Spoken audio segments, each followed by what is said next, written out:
Good morning, or depending on when you're watching this, good afternoon, good evening, or good night. My name's Ross, and as always, told out of Voice of Radio. So today, we need to talk about something which I'm unfortunately not going to be taking advantage of. Wish I could. But I think you guys may well be able to. It is one of the most ridiculous Pokémon TCG deals that I have seen in a long time. And it comes from the lovely folks over at Cards O'Clock over on Twitter, who have gone and checked out their local Walmart and found $5 tins, which is absurd. Absolutely absurd.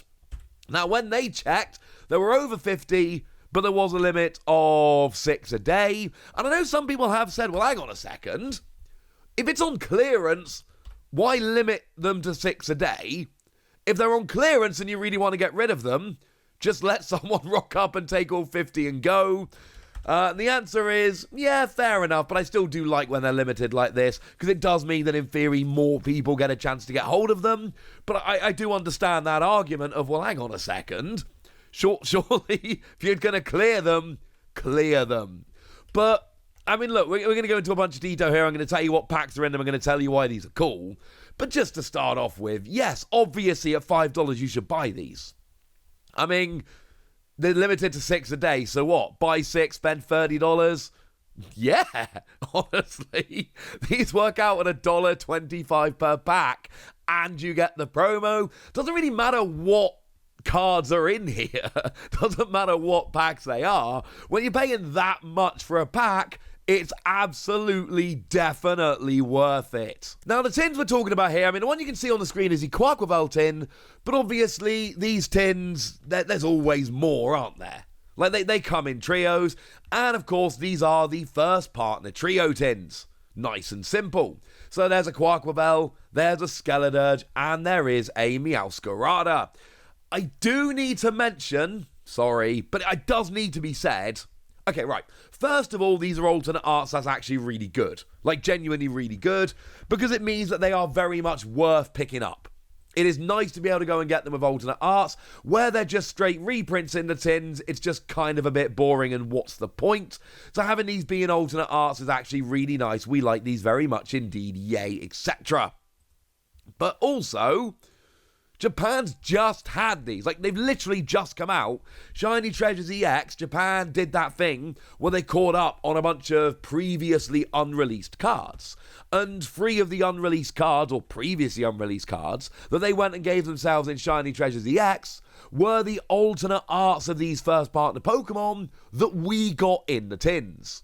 So I do actually really appreciate this. I think this is a really cool way round to do it. And I like that Japan got those cards. We've had them for a while. Are they any good? I mean, look, I'm going to start with Skeledirge. Firstly, because Skeledirge is the correct choice for first partner Pokemon in Scarlet and Violet. I will not be taking any counter arguments. But the thing is, it's kind of a bit rubbish. Like, single energy 50, heal 30 from each of your Pokemon is actually pretty cool. But let's not pretend that that's seen any play. And then 2 energy, 270 minus 10 for each damage counter on this Pokemon. It's decent for 2 energy, but you're a stage 2, and if you get damaged, it becomes rubbish, and yeah. Whereas we've got the other Skeledirge EX. I'm referring, of course, specifically to the Skeledirge EX from Paradox Rift, which is the metal version, and that one's actually, like, legit. It's a really good card. Lets you discard a basic fire from your hand once during your turn, and then all your Pokemon do 60 more damage for the rest of the turn. It's clearly redonk. And it's not exactly lighting up every regional we see at the moment. I'm not going to pretend it is, but it is a viable card that is seeing a bunch of play, and that is absolutely true. It's the wrong Skeledirge. Now, if we're looking objectively, which is honestly not the thing I like to do all that much, but just for a moment, Meowscarada is clearly the best of the 3. It's got the ability Bouquet Magic, lets you discard a grass energy from your hand to put 3 damage counters on one of your opponent's bench. And then, of course, we've got 2 colorless energy, 100 damage, but it goes to 220 if there's any damage already on it. And again, we're not talking about some powerhouse card that is wrecking all the regionals, but we are talking about a card that is seeing significant play. And you know what? yeah, that's actually pretty cool. I'll be honest with you, it's a pretty cool card. People have played around with it a lot. They probably will again in the future. And then we've got Quaquavel, which, I mean, look, it's technically there, all right? It is an EX that comes in the tin. There we go. That is the nicest thing I can say about it. And it's not that I'm, like, offended. It's just not good. What we got? We got single energy, 60 damage, switch to the bench, and then you make your opponent switch, but your opponent chooses who comes active, or 2 energy, 230, and put 2 energy back to your hand. And yes, I'm fully aware that you could just, put the energy back on with Baxcalibur, but then I'm also pretty aware that that's then 2 different stage 2s we're playing, and ain't nobody got time for that. So basically, no. I mean, if you're going for playability, Meowscarada is the best of the 3. The Skeledirge is kind of fun, but I don't think anyone's actually pretending it's a particularly good card. Meowscarada is the only one of these that really sees any legitimate play, and even then, we are talking about a borderline card here, alright? We are not talking about a powerhouse. Sorry. But what packs actually come in here? Well, the lovely folks at Cards O'Clock have gone and shared with us, because they're nice like that, and they have told us they come with 2 Obsidian Flames, 1 Silver Tempest, and 1 Lost Origin. And you know what? Yeah, actually, that's not bad. Like, I'm not telling you that these are amazing or anything like that. They are obviously not the number 1 packs. We have seen in the not too distant past that people have been able to find stuff like Cosmic Eclipse and Evolving Skies in these kind of products, in these tins and things like that. Obviously, those are better, and they're the ones we're dreaming of. These ones, all right.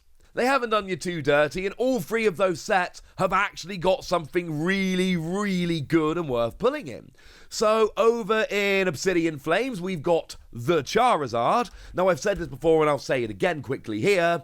It is worth pointing out that this Charizard is a little bit cheaper than it probably should be, because Obsidian Flames has fewer illustration rares and special illustration rares than other sets, because it's essentially based on one single Japanese set rather than like a double and a single, like a special set. So this is only like a $50 card, but it's still an extremely cool Charizard. But then over in Silver Tempest, we've got Lugia, which is awesome. And that's like a $130 card-ish at the moment. And it's Lugia, and it's got amazing artwork, and like everybody loves it. So that's kind of cool. And then elsewhere in Lost Origin, we've got ourselves Giratina, which is probably around a $240 card right now. Like, this is a legit card. This is one of the biggest cards of the Sword and Shield era. So yeah. And that set also has the Aerodactyl, which is about a $80 to $100 card. I've seen it sell all on that spectrum in the past couple of weeks, between like 80 and 100. And it's super confusing to me because, like I told you at the time, there's no real reason for this to be an $80 to $100 card. And this is less than it's been in the past. We've seen it be more than this. It's a little bit weird. And the answer essentially is, and I genuinely believe at this stage this is the answer, every so often we get together as a community, decide that one card is particularly cool and boost it up. Because I'm not seeing any other reasonable explanation here. The real test for me as to whether a card is deserving of increased value and things like that is what's going on in Japan. If a card is particularly valuable in Japan and over here, then I go, okay, fine, the card's worth it. This is a card which is not particularly expensive in Japan, and yet has been kind of pushed up above, so yeah, that's where I come down. I'm not claiming that 2 Obsidian Flames, 1 Silver Tempest, 1 Lost Origin is the best 4-pack ever, but it is better than a lot that I've seen. We've got a couple of packs from Sword and Shield with real chase cards in. We got not the best Scarlet and Violet set, but still a pretty cool one. It's got the Charizard in and a bunch of other Charizard as well. And you get into promo. And look, if nothing else, it's $5. You're paying $1.25 a pack. That's absurd.